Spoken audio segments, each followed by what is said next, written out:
সব কথা মুখে বলা যায় না। কখনো কখনো আমাদের নিস্তব্ধতা অনুভব করতেই হয়। কেউ থালা সামনে নিয়ে ভাত নেড়ে ছেড়ে এক গালও না খেতে পারলে বুঝে নিতে হয় সে আসলে ভালো নেই।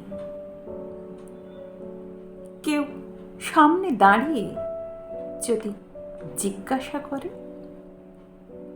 আমি কে হই তোর? তার উত্তরে কিছু না বলতে পারলে তার চোখের ঘোলাটে ভাব, তীর করে কাঁপা ঠোঁট দুটো দেখে বুঝে নিতে হয় যে তুমি তার সব।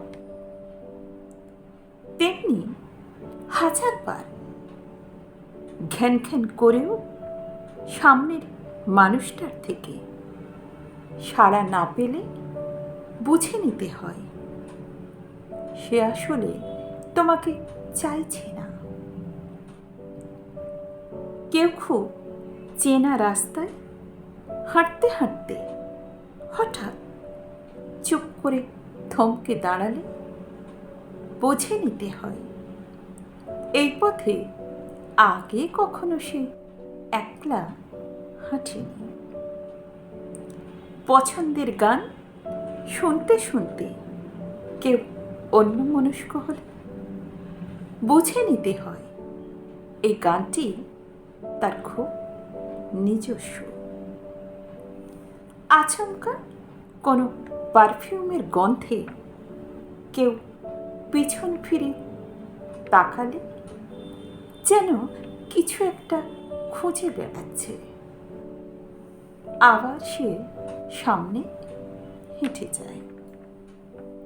তখন বুঝে নিতে হয় তার বুকে চোরা সুতোয় টাক পড়েছে। একসময় হাতে হাত রেখে চলা মানুষটা অনেকগুলো বছর পর অন্য আঙুল ধরে নিঃশব্দে পাশ কাটিয়ে হেঁটে চলে গেলে বুঝে নিতে হয় যে পৃথিবীটা গোল। কেউ বন্ধুত্বের ভিড়ে হাসতে হাসতে হঠাৎ চুপ হয়ে গেলে বুঝে নিতে হয় সে আসলে ভীষণ রকমের একা। চোখে কাজল পড়তে পড়তে গাল ভেজালে বুঝে নিতে হবে সে অনেকটা সহ্য করেছে। আমাদের চারপাশে থাকা প্রতিটি মানুষ আলাদা। তাদের চিন্তাধারা, সহনশক্তি, বাচনভঙ্গি, রিয়্যাক্ট করার ইন্টেলিজেন্স, কান্না দমিয়ে রাখার ক্ষমতা সবটাই ভিন্ন।